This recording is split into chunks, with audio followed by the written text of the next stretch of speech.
The German MG42 crew had been dug in for 3 days near the Hürtgen forest, confident and calm. They'd chewed through British infantry, French resistance, even Russian conscripts, always the same. Panic, confusion, retreat. The gunner, a veteran named Klaus, had stopped counting his kills months ago. He'd seen it all. Then the Americans came. At first, Klaus smirked. "More farm boys," he muttered to his loader. They'd heard the rumors. Green troops, untested, soft from their easy lives across the ocean. The propaganda said they couldn't fight, that their equipment was overrated, that they'd break under real fire. The first wave moved differently, organized, disciplined. Klaus opened up with the MG42, its brutal 1-200 rounds per minute roar tearing through the morning air. He expected them to scatter. They didn't. They hit the ground, returned fire with terrifying accuracy, and called in coordinates. 30 seconds later, the world exploded. American artillery, not scattered shots but a coordinated storm, rained down with mathematical precision. The bunker shook. Trees disintegrated. The earth itself seemed to scream. Klaus had never experienced firepower like this. Not once. Not ever. When the barrage lifted, he peeked over the edge, ears ringing, hands trembling. What he saw froze him solid. Dozens of M4 Shermans rolling forward in perfect formation, infantry moving behind them like a machine, radios crackling with calm voices directing fire, resupply trucks already moving up behind the line. This wasn't an army. This was a factory of war.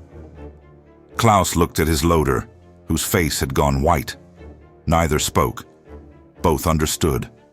Everything they'd been told, every piece of propaganda, every dismissive joke about the Americans had been a lie. The United States hadn't just entered the war. They'd industrialized victory itself. The Second World War wasn't just a battle between nations.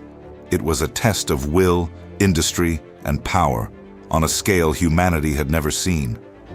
By 1944, the tide had turned, but the full weight of American might had yet to be truly felt on the ground.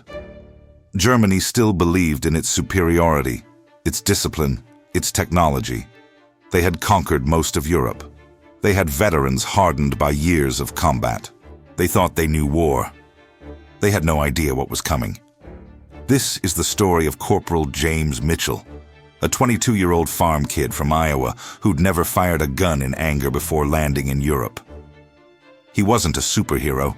He didn't have special training. He was just one of millions. Ordinary Americans who became the tip of the spear in the most powerful war machine ever assembled. And through his eyes, you'll see what happened when German forces, drunk on their own myth, finally collided with the full industrial, logistical, and firepower dominance of the United States. Before we begin, I want to hear from you. Drop a comment and let me know what city and state you're watching from. And if you're ready to see how one American soldier helped shatter the myth of German invincibility, hit that like button and subscribe, because this story is just getting started. Now, let's go back to November 1944, to the freezing mud of the Hürtgen forest, where James Mitchell was about to learn what war really meant, and where the Germans were about to learn they'd made a fatal miscalculation. James Mitchell's boots hit French soil on November 8, 1944, and within 2 hours, he understood that everything the training films had shown him was a sanitized lie. The beach wasn't dramatic anymore. The invasion had been months ago, but the dirt roads leading inland were lined with burned-out vehicles, hastily dug graves, and the kind of silence that comes after violence. His platoon sergeant, a hard-eyed man named Kowalski who'd fought in North Africa, didn't waste time with speeches. "Stay close, stay low, don't bunch up," Kowalski said. "And when we hit the Germans, remember? They've been doing this for 5 years. You've been doing it for 5 minutes." Mitchell nodded, gripping his M1 Garand tighter. The truck ride east was worse than the landing. Every man sat quiet, staring at nothing, lost in his own thoughts. Mitchell tried to picture home, the Iowa cornfields, his father's tractor, Sunday dinners. But the images kept slipping away, replaced by the faces of the replacement troops he'd trained with, most of whom would be dead within a month. Everyone knew the statistics. No one talked about them. By the time they reached the Hürtgen Forest assembly area, night had fallen. The forest itself looked biblical. Endless rows of dark pines stretching into fog and shadow. The ground a freezing slurry of mud and half-melted snow. Somewhere in that darkness, dug into bunkers and trench lines, the Germans waited. Veterans of the Eastern Front. Men who'd survived Stalingrad and Kursk. Men who'd been told the Americans were soft, inexperienced, cowardly. Mitchell's company, Easy Company, 2nd Battalion, 28th Infantry Division, was tasked with taking a ridge designated Hill 232. On the map, it looked simple. A few hundred yards through the woods, secure the hilltop, hold it. In reality, the Germans had turned every tree, every ravine, every rock into a piece of a kill zone. They'd had weeks to prepare. The attack began at dawn. The first thing Mitchell noticed was the cold. Not just weather cold, but the cold that comes from fear, from knowing you're walking into something designed to kill you. The platoon moved in a loose line, spread out, rifles ready. Kowalski walked ahead, calm, scanning the tree line. For 10 minutes, nothing happened. Then the forest exploded. The German MG42 opened up from a concealed bunker 30 yards ahead. A sound like ripping canvas amplified 1,000 times. So fast the individual shots blurred into a continuous roar. Trees splintered. Dirt erupted. 2 men in front of Mitchell went down instantly, their bodies jerking like puppets with cut strings. "Contact front! Get down!" Kowalski screamed. Mitchell hit the mud hard, his heart hammering so violently he thought it might burst. The MG42 kept firing, sweeping left and right, methodical, controlled. Whoever was behind that gun knew exactly what they were doing. This wasn't panic fire. This was execution. Mitchell's training kicked in, barely. He low-crawled to a fallen log, brought his Garand up, and tried to locate the muzzle flash. There, a dark slit in the hillside, maybe 50 yards out, partially hidden by brush. He fired twice. The shots went wild. The MG42 didn't even pause. Another American, a kid from Tennessee named Byers, tried to rush forward with a grenade. He made it 3 steps before the MG42 caught him across the chest. He dropped without a sound. The Germans were winning. Easily. Mitchell glanced left and saw Kowalski on the radio, shouting coordinates over the noise. Good. The sergeant wasn't trying to win this with rifles. He was calling in the thing the Germans hadn't accounted for. American artillery. 30 seconds later, Mitchell heard it. A distant whistle, growing louder, a sound like the sky tearing open. He pressed himself into the mud, mouth open to equalize the pressure, and then the world became fire and thunder. The barrage landed with surgical precision. Not scattered, not random. Coordinated, overwhelming, relentless. Shells slammed into the German positions in waves. 105mm howitzers, 155mm guns. Everything the U.S. artillery battalions had pre-registered on this grid square days ago. The bunker where the MG42 had been firing simply ceased to exist, replaced by a smoking crater. Mitchell had never seen anything like it. The sheer volume of explosives being thrown at a single position, an entire hillside being systematically demolished, was beyond anything he'd imagined. And this was just one company's fire support. Across the front, thousands of American guns were doing the same thing simultaneously. When the barrage lifted, Kowalski stood up, calm as ever. "Move up, now." The platoon advanced through the smoke and cordite stink. Mitchell stepped over the crater where the MG42 had been. There were pieces of the gun, pieces of the crew, nothing recognizable. One of the German soldiers, a boy, really, maybe 18, lay half buried in collapsed earth, still breathing, staring at nothing. His lips moved. Mitchell couldn't understand German, but he understood the tone. Disbelief. The kid had thought he was in a fortified position. He'd thought the MG42 made him untouchable. He'd probably killed a dozen men in his career and expected to kill a dozen more today. Instead, he'd been erased by firepower he couldn't see, couldn't fight, couldn't comprehend. Kowalski kept the platoon moving. There was no time to stop. Hill 232 was still ahead, and intelligence said at least 2 more bunkers were up there, along with a German mortar team and possibly a Pak-40 anti-tank gun. As they climbed, Mitchell noticed something strange. Tire tracks, fresh ones, leading up the muddy trail to the ridgeline. "Sergeant," he called. "Vehicles." Kowalski nodded grimly. Resupply means they're still dug in up top. But when they crested the hill, what they found wasn't a prepared defense. It was chaos. The German position had been abandoned, not retreated in good order, but abandoned in panic. Ammunition crates lay open. A half-eaten meal sat cold on a log. The mortar tube was still set up, unfired. And next to it, a piece of paper weighted down with a rock. Kowalski picked it up, scanned it, then handed it to the company translator, a former German-American teacher from Milwaukee. The translator read it and laughed, a bitter, exhausted sound. "It's a note from their commander. Says they're falling back because American supply lines are too fast. They can't get resupply before the Americans bring up more guns, more tanks, more ammunition. He says fighting here is suicide." Mitchell looked around at the abandoned position. These weren't cowards. They were soldiers who'd done the math and realized the truth. The United States wasn't just fighting a war. They were waging industrial annihilation. And the Germans had just started to understand what that meant. Kowalski lit a cigarette, staring down at the valley below, where American trucks were already rolling forward, bringing fuel, food, ammunition, and reinforcements. An endless conveyor belt of war. "Welcome to the Hurtgen, Mitchell," he said quietly. "This is where they learn we don't run out." But the hill wasn't secured yet. And somewhere deeper in the forest, the Germans were regrouping, preparing a counterattack with the one advantage they still believed they had: veteran soldiers who knew how to fight.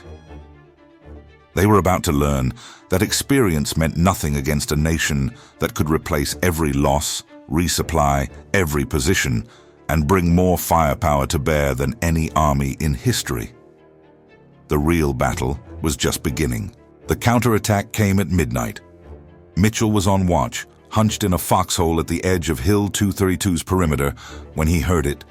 The low rumble of engines in the distance, then voices speaking sharp, clipped German.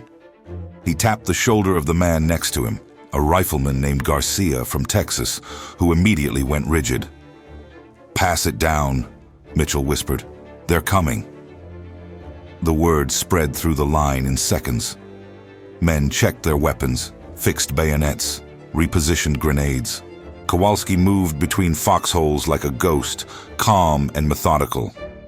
"Hold your fire until you see them. Make every shot count. Artillery's on standby." Mitchell's hands shook as he gripped his Garand. This was different from the approach that morning. This was the Germans choosing the time, the place, the terms. This was them hitting back with everything they had. The attack began with mortars, German 81mm rounds dropping into the American positions with terrifying accuracy. The explosions walked up the hillside in a pattern, deliberate, professional. These weren't scared conscripts. These were veterans executing a rehearsed assault. Then came the infantry. They moved through the trees in squad rushes, covering each other with disciplined fire. Mitchell saw muzzle flashes, heard the crack of Mauser rifles, watched shadows dart between the pines. The Germans were good, better than good. They used the terrain, suppressed the American positions with precise bursts, and advanced under cover of their own mortar fire. For a moment, Mitchell understood why they'd conquered most of Europe. But then Kowalski's radio crackled, and everything changed. "Fire mission authorized. Danger close. All personnel take cover." Mitchell buried himself in his foxhole, arms over his head. 5 seconds later, the American counter-battery fire began. Not mortars, but the full weight of divisional artillery. The 105mm and a 150mm guns that had been pre-sighted on every approach to Hill 232 opened up simultaneously, and the night turned into daylight. The barrage was apocalyptic. Shells landed in a perfect curtain between the German assault line and the American positions, cutting the attack in half. The forward German squads, caught in the open, were shredded. The rear elements, suddenly without support, hesitated, and hesitation was fatal. American machine gunners, positioned in interlocking fields of fire, opened up with .30 caliber Brownings. Unlike the MG42's wild spray, these were controlled, steady bursts, conserving ammunition, picking targets. The Germans tried to fall back, but the artillery followed them, adjusting fire based on radio calls from forward observers who could see the entire battlefield through infrared scopes. Technology the Germans didn't even know existed. Within 10 minutes, the counterattack collapsed. Mitchell cautiously raised his head and looked out over the killing field. Bodies lay scattered among the shattered trees. A few wounded Germans cried out in the darkness.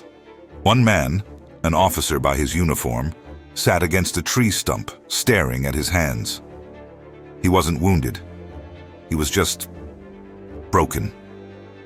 Kowalski walked out into the open, flanked by 2 riflemen, and approached the officer.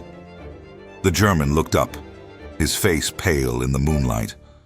He said something in German, quiet, defeated. The translator came forward. "He says he doesn't understand. He says they trained for this. They did everything right. He wants to know how we got artillery on them so fast." Kowalski didn't answer. He just gestured for the medics to come forward and treat the wounded, American and German both. That was another thing the Germans hadn't expected. The United States had so many medics, so much medical supply, that they could afford to treat enemy wounded. It wasn't mercy. It was abundance. As the prisoners were led away, Mitchell overheard 2 of them talking. One was older, maybe 35, with the look of a man who'd seen too much. The other was younger, shell-shocked, barely holding himself together. The translator walked past and paused, listening. "What are they saying?" Garcia asked. The translator's expression darkened. "The older one is telling the younger one to accept it. He says the Americans have radios in every squad, artillery that answers in minutes, and supply lines that never stop. He says fighting them isn't about courage anymore. It's about math. And the math doesn't work." Mitchell felt a strange mix of pride and horror. Pride because his country, his people, had built something unstoppable. Horror because he was starting to understand what that meant. This wasn't a fair fight. It had never been a fair fight. The moment the United States decided to turn its full industrial power toward war, the outcome became inevitable. The Germans were just now realizing it. The next morning, Easy Company pushed deeper into the Hurtgen. The forest grew denser, the cold more brutal. They passed through areas where other American units had fought. 2nd Infantry Division, 9th Infantry Division, and the evidence of battle was everywhere. Foxholes, shell craters, graves marked with helmets and rifles. But they also passed something else. Supply dumps. Mountains of them. Crates of ammunition stacked 10 feet high. Jerry cans of fuel lined up in rows. Ration boxes. Medical supplies, winter clothing, replacement weapons. All brought forward by the Red Ball Express, the massive truck convoy system that kept American forces fed, armed, and mobile, no matter how deep into enemy territory they pushed. Mitchell watched a convoy roll past. Dozens of GMC trucks, each loaded with supplies, moving in perfect intervals. The drivers were calm, professional, many of them black soldiers from segregated units who'd been given the unglamorous job of logistics.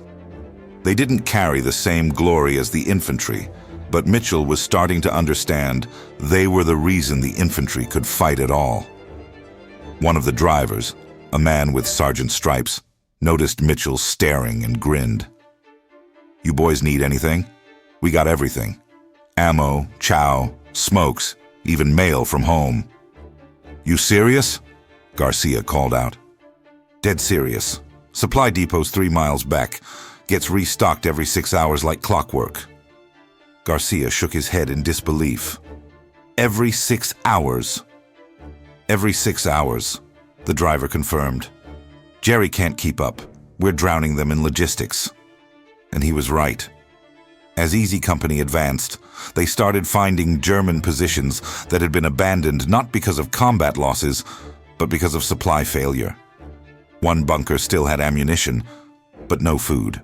Another had soldiers who'd surrendered simply because they hadn't been resupplied in a week and were starving. The Wehrmacht, the fearsome German war machine, was being strangled by something they couldn't shoot at: American industrial capacity. Mitchell's platoon reached their next objective by early afternoon, a crossroads village called Wassenack.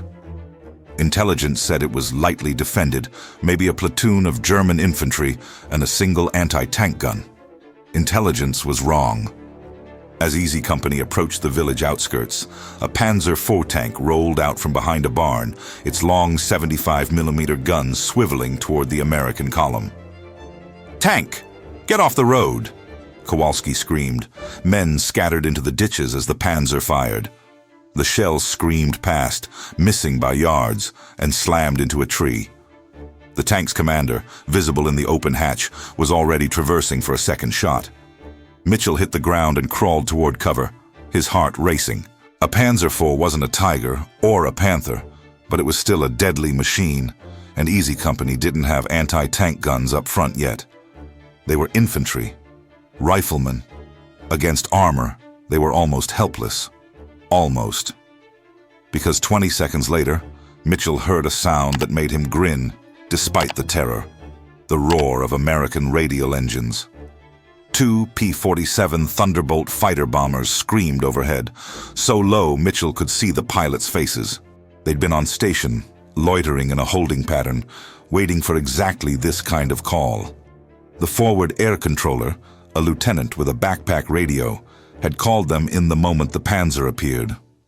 The lead Thunderbolt rolled into a dive, and Mitchell watched as 850 caliber machine guns opened fire, raking the Panzer's thin top armor. The second plane followed, dropping a 500-pound bomb that landed 10 feet from the tank. The explosion flipped the Panzer onto its side like a child's toy. The German tank commander, somehow still alive, crawled out of the wreckage, his uniform smoking. He stumbled a few steps, then collapsed to his knees, staring up at the sky where the P-47s were already circling back. Mitchell couldn't hear what the man said, but he didn't need to. The German had expected a ground fight, infantry versus infantry, tank versus anti-tank gun. A battle he understood. Instead, he'd been killed from the sky by planes that responded in seconds to a radio call from a lieutenant with a backpack. That was the American way of war. Overwhelming, coordinated, inevitable. As Easy Company moved into Wassenack, clearing buildings and securing the crossroads, Mitchell passed the burned-out Panzer. The crew was dead. The villagers, those who hadn't fled, watched from shattered windows, silent and pale. One old man, a farmer by the look of him, approached Kowalski and spoke in broken English. "The soldiers, the German soldiers, they told us you would run. They said Americans don't fight." Kowalski lit a cigarette and looked at the burning tank. "They were wrong." The old man nodded slowly. "Yes, they were very wrong." That night, as Easy Company dug in around Wassenack, Mitchell sat in his foxhole and wrote a letter home. He didn't know if his parents would ever read it, but he wrote it anyway. "We're winning," he wrote. "Not because we're braver, not because we're smarter.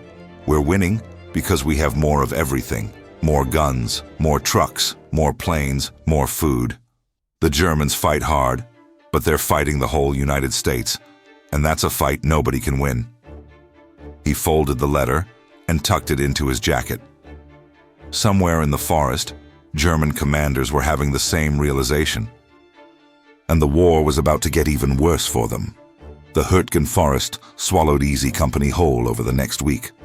What was supposed to be a quick advance turned into a grinding, claustrophobic nightmare of bunkers, minefields, and tree bursts. German artillery shells designed to detonate in the treetops, sending razor-sharp wooden shrapnel down on anyone below. Mitchell learned to recognize the sound of incoming rounds, the difference between mortars and rockets, the sick, wet thud of a man being hit. He also learned what the Germans were learning, that fighting the United States wasn't about winning individual battles anymore. It was about surviving the slow, methodical grind of an enemy that never stopped coming, never ran out, and never quit. By November 18th, Easy Company had been reduced to half strength. Replacements arrived daily. Fresh-faced kids who didn't know how to dig a proper foxhole, and within hours, they were either dead or learning fast. Mitchell wasn't fresh-faced anymore. He'd stopped shaving, stopped counting days. He just moved when Kowalski said move, shot when there was something to shoot at, and tried not to think about home. The objective now was a German supply depot near the town of Hürtgen itself. Intelligence reported it was a major logistics hub. Fuel, ammunition, food, everything the German forces in the region needed to keep fighting. Taking it would cripple their ability to hold the line. But the Germans knew that too. The approach was a kill zone. Open ground for 200 yards, then a tree line concealing God knew what. No cover, no concealment, just mud, and the certainty that German machine guns were sighted on every inch of that field. Kowalski gathered the platoon behind a low ridge and laid it out plainly. "We're going across that field in 10 minutes. Half of us won't make it. The half that does needs to take that depot and hold it until armor arrives. Questions?" No one asked questions. What was there to ask? But then, something happened that Mitchell would remember for the rest of his life.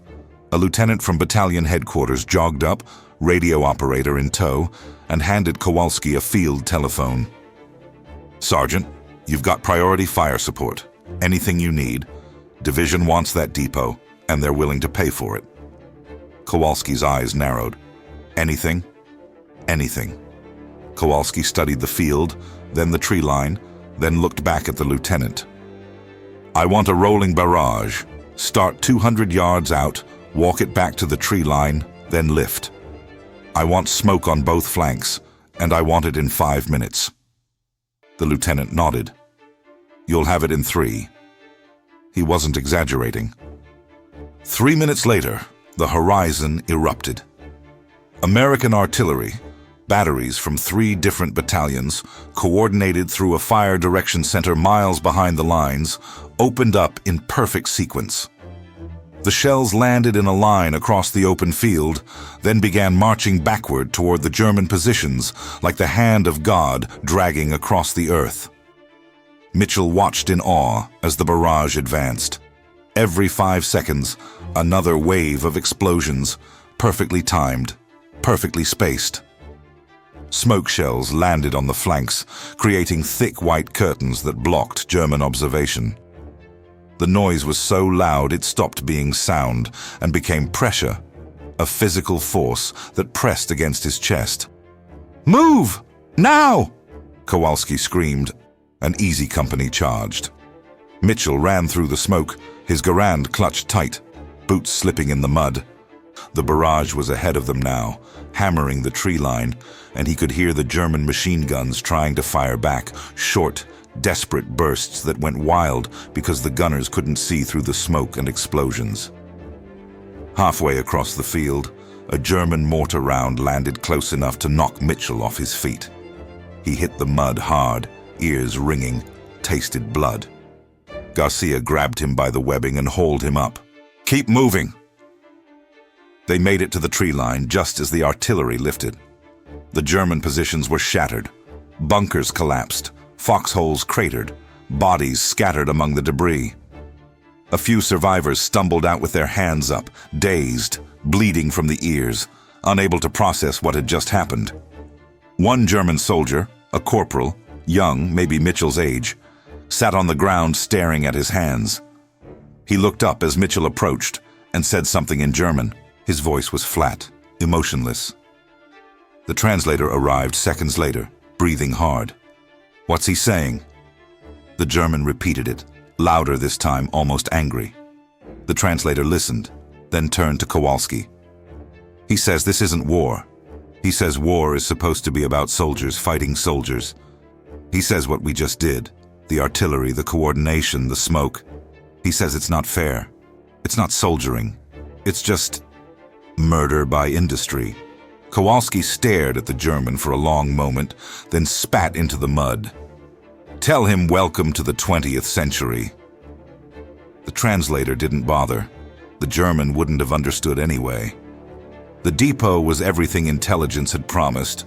Rows of fuel drums, stacks of ammunition crates marked with Wehrmacht eagles, medical supplies, food, even a small repair workshop with spare parts for vehicles. It was a fortune in military resources, and the Germans had abandoned it after 15 minutes of American artillery. Mitchell helped secure the perimeter, while engineers moved in to catalog the captured supplies. One of the engineers, a captain from Ohio, walked through the depot shaking his head in disbelief. "You know what this represents?" he said to no one in particular. "This is what the Germans managed to scrape together and haul forward over 2 weeks. 2 weeks of truck convoys, rail shipments, everything they could muster."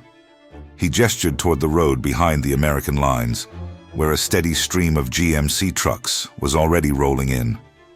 "We'll replace everything here in 6 hours. 6 hours, and we'll do it again tomorrow, and the day after. They can't keep up. They were never going to be able to keep up." Mitchell understood then, in a way he hadn't before, what his father had meant when he'd said the war would be won in Detroit and Pittsburgh, not Berlin. The factories back home, running 3 shifts, 24 hours a day, manned by women and old men and anyone who could work, were producing more in a week than Germany could produce in a month. Every ship, every plane, every tank, every bullet was a nail in the coffin of the Third Reich. And the Germans on the ground were finally realizing it. That night, Easy Company dug in around the depot. They'd been told to expect a counterattack. The Germans wouldn't give up a supply hub without a fight. Mitchell sat in his foxhole, cleaning his garand by moonlight, when he heard voices approaching. It was a group of German prisoners being marched to the rear. Maybe 20 men, guarded by 4 Americans. They walked slowly, heads down, defeated. One of them, an older man, a sergeant by his insignia, looked over at the American supply trucks and stopped walking. The guard prodded him. "Keep moving." But the German just stared. He said something to the man next to him, his voice carrying in the cold air. The translator, passing by, paused and listened. Then he laughed, a sharp, bitter sound. "What did he say?" Mitchell called out. The translator shook his head.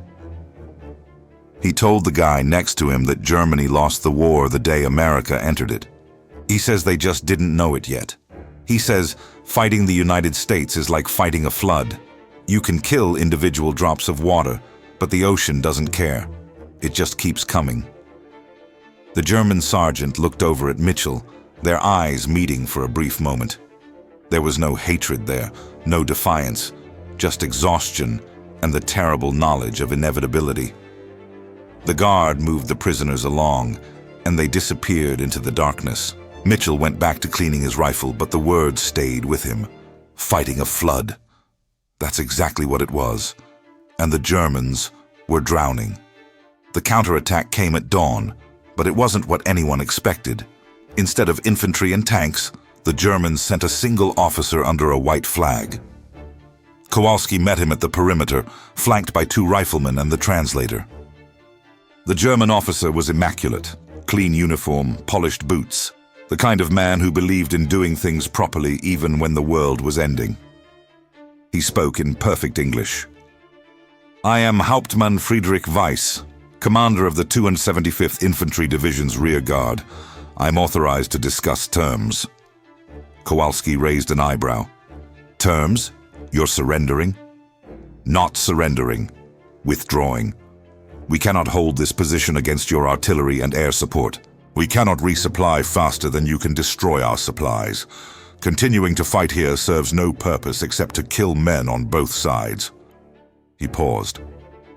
"I am asking for 6 hours to evacuate our wounded and withdraw in good order. In exchange, we will not destroy the bridges to the east or mine the roads." Kowalski looked at the translator. "Is he serious?" "He's serious." Kowalski radioed battalion. The answer came back in 2 minutes. "Accept the terms. We need those bridges." The German officer nodded when he heard. "Thank you. You will find us gone by noon." As he turned to leave, Kowalski called out, "Captain, why not just fight? You've got good soldiers, good positions deeper in the forest." Weiss stopped and looked back. His expression was unreadable. "Because, Sergeant, we have been fighting since 1939. We have fought the French, the British, the Russians, the Poles, the Norwegians, the Greeks. We have won and lost and won again. But you Americans, you do not fight like soldiers. You fight like a machine. And machines do not get tired. They do not run out. They do not stop." He gestured toward the depot, toward the trucks, toward the endless flow of American power. "We can kill your men. We cannot kill your industry. So we withdraw, and we hope to survive long enough to see the end." He walked away without waiting for a response. By noon, the Germans were gone. The bridges stood intact. The roads were clear. And Easy Company pushed east, deeper into Germany, following the inexorable advance of an army that could not be stopped. Mitchell wrote in his journal that night, "The Germans aren't cowards. They're just doing the math, and the math says they've already lost." But the fighting wasn't over, not by a long shot. December came to the Hurtgen forest like a death sentence. The temperatures dropped below freezing, the mud turned to ice, and the trees, what was left of them, stood like skeletal sentinels over a landscape of craters and frozen corpses. Easy Company had been in continuous combat for 3 weeks, and Mitchell barely recognized the faces around him anymore. Most of the men he'd landed with were dead or evacuated with wounds. The replacements had replacements now. But they kept moving forward. By December 10th, they'd broken through the forest and reached the edge of the Roer River Valley. The objective was a town called Düren, a rail hub the Germans were using to move supplies and reinforcements. Take Düren, and the entire German defensive line in the region would collapse. Intelligence estimated 2 companies of Wehrmacht infantry defending the town, supported by maybe a dozen tanks and some artillery. A tough fight, but manageable. Intelligence was wrong again. What they found was an SS Panzer Grenadier regiment, veteran troops from the Eastern Front, pulled back to Germany for rest and refit. These weren't regular army conscripts or exhausted rearguard units. These were the best soldiers Germany had left, and they'd been ordered to hold Düren at any cost. The first probe went in at dawn on December 11th. A platoon from Baker Company advanced toward the town's outskirts and walked straight into a killing field. German machine guns opened up from fortified positions. A Panther tank rolled out from behind a warehouse, and within minutes, the entire platoon was pinned down, taking casualties, calling desperately for support. Mitchell watched from a ridgeline as American artillery responded, the usual overwhelming barrage that had worked everywhere else. Shells hammered the German positions for 20 minutes straight, turning buildings into rubble, cratering streets, filling the air with smoke and debris. When the barrage lifted, Baker Company advanced again, and the Germans were still there, still fighting, still coordinated, still deadly. The Panther tank hadn't even been scratched. It had reversed into a protected position during the barrage and now rolled back out, its long 75mm gun picking off American infantry with terrifying precision. German infantry emerged from basements and bunkers the artillery hadn't reached, fighting with a fanaticism Mitchell hadn't seen before. Baker Company fell back, leaving a dozen dead in the streets. Kowalski gathered Easy Company's squad leaders for a briefing that afternoon. His face was grim, his voice flat. SS troops, fanatics. They're not going to surrender, and they're not going to run. Division wants Düren by tomorrow night, which means we're going in with everything we've got. What's everything? Garcia asked. Kowalski smiled, a cold, predatory expression. The whole damn arsenal. The assault on Düren began at 0500 hours on December 12th, with an artillery barrage that made everything before it look like a warm-up. Every available gun in the division, 105s, 155s, even the massive 8-inch howitzers that could throw a 200-pound shell 5 miles, opened fire simultaneously. The barrage lasted 90 minutes and expended more ammunition than some countries used in entire wars. But that was just the opening act. At 6:30, the fighter bombers arrived. P-47 Thunderbolts and P-38 Lightnings, wave after wave, dropping 500-pound bombs on German positions, strafing anything that moved with 50 caliber fire, turning the town into an inferno. At 0700, the tanks rolled forward. Not just a few Shermans, but an entire armored battalion.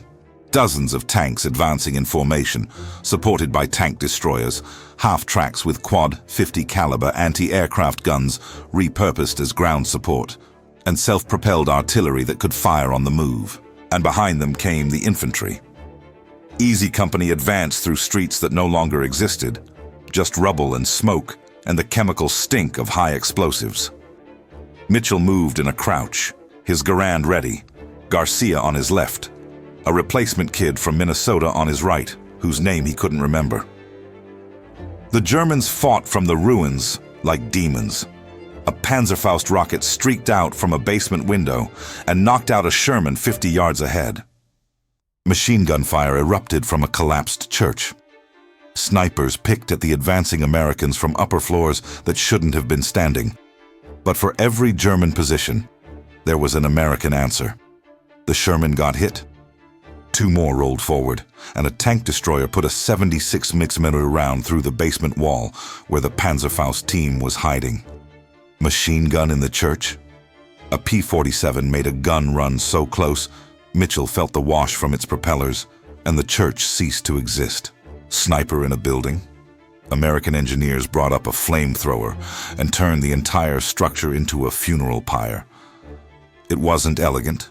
It wasn't heroic. It was industrial-scale violence, and the Germans, no matter how skilled, how brave, how fanatical, couldn't match it. Mitchell's squad cleared a building near the town center, moving room to room, tossing grenades, firing at anything that moved. In one basement, they found a German machine gun crew, 3 men, surrounded by empty ammunition crates, the MG42 cold and silent. They weren't dead. They'd just run out of bullets. One of them, a corporal with a scarred face and iron cross on his collar, looked up at Mitchell and said something in German. His voice was hoarse, defeated. The translator pushed forward. He says they've been fighting for 3 days. He says they fired over 10,000 rounds. He says they killed dozens of Americans. And you just kept coming. He wants to know how many of you there are. Mitchell didn't answer. He didn't know how to explain that behind him were entire divisions, and behind them were entire armies, and behind them was a nation of 130 million people who'd turned every factory, every farm, every resource toward winning this war. The German corporal seemed to understand anyway. He set his weapon down and put his hands on his head. By nightfall on December 12th, Düren was in American hands. The cost had been steep. Easy Company alone lost 30 men killed or wounded. But the German SS regiment had been annihilated. Fewer than 100 survivors surrendered. The rest were dead, buried under the rubble of a town that no longer existed. Mitchell sat on a pile of bricks that had once been someone's home and watched American trucks roll into the town. Supply trucks, medical trucks, engineering trucks with bridging equipment, communications trucks laying telephone wire. The machinery of war, relentless and unstoppable, already preparing for the next objective. A German prisoner walked past, escorted by 2 MPs. He was an officer, a captain, maybe 30 years old, with the haunted eyes of someone who'd seen too much.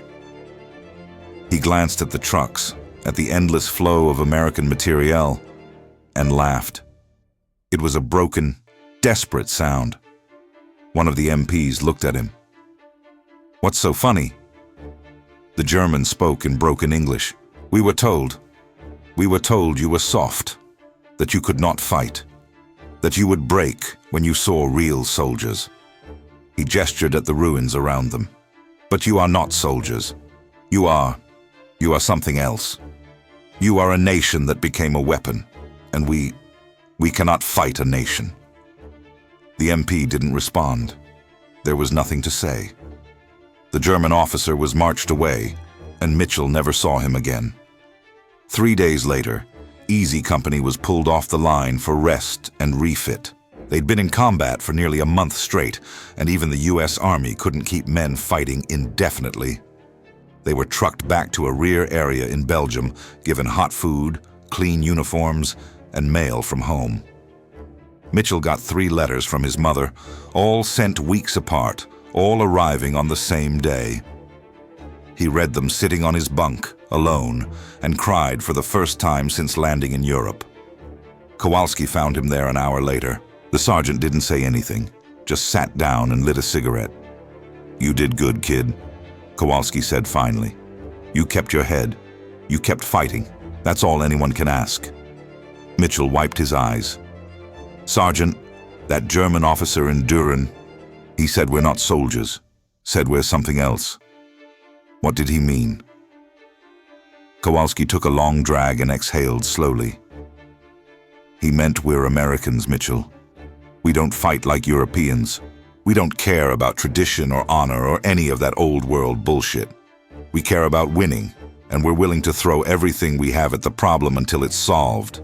Men, metal, fire, steel, whatever it takes." The Germans thought war was about courage and skill.